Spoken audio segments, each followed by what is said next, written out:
सुरेश धसांचे मंत्री पंकजा मुंडेंना त्यांनी खडे बोल सुनावल्याचं आपण पाहतोय। पंकजा मुंडेंना बीडचे प्रश्न विचारू नका।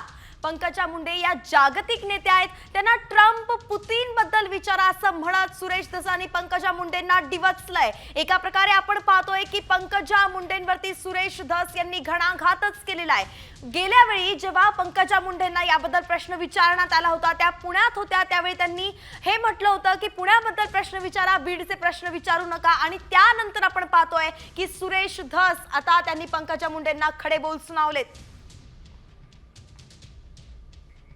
हे त्यांचा कॉन्फिडेन्शियल विषय आहे। त्यांनी जेव्हा ते माहिती सादर करतील कोर्टाला आणि ते ऑफिशियली कोर्टातून येईल तेव्हाच मी त्याच्यावर भाष्य करेन। तुमच्या म्हणण्यावर करणार नाही। 1500 पानाचं दोषारोपपत्र दाखल केलंय। मग त्याच्यात काय लिहिले तुम्ही वाचलंय? असं म्हणलं तर तुमच्यावर कंटेम्प्ट दाखल करावं लागेल। तुम्हाला टार्गेट दिलेलं आहे की हेच प्रश्न विचारा। अजिबात तो विषय आता एक मिनिट मी तुमच्या एक मिनिट थांबा। तुमच्या पुण्यात आहे मी। आता त्या महिलावर अत्याचार झाला बस स्थानकामध्ये, झाला नाही का? झाला ना?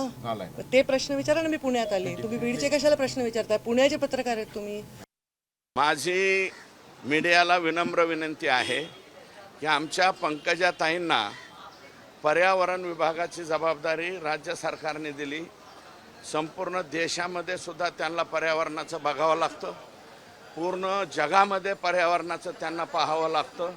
त्याच्यामुळं तुम्ही बीड जिल्ह्याचे प्रश्न त्यांना विचारित जाऊ नका, कारण त्या बीड जिल्ह्याबद्दल त्यांना काहीही सोयरसूतक राहिलेलं नाही। इथून पुढं त्यांना प्रश्न विचारायचे असतील तर डोनाल्ड ट्रम्प, बायडन, त्याच्यानंतर पुतीन, गाझापट्टी, डेन्मार्क, जर्मनी आणि अजून इतर तत्सम देशाबद्दल तिथलं हवामान वातावरण कसं आहे याच्यावरतीच प्रश्न विचारित जा। इतकी दुर्दैवी घटना घडलेली आहे आणि पंकजाताईंना माझी विनंती आहे, किमान आता 3 महिने होत आले, आता तरी त्यांच्या कुटुंबाला भेटून या,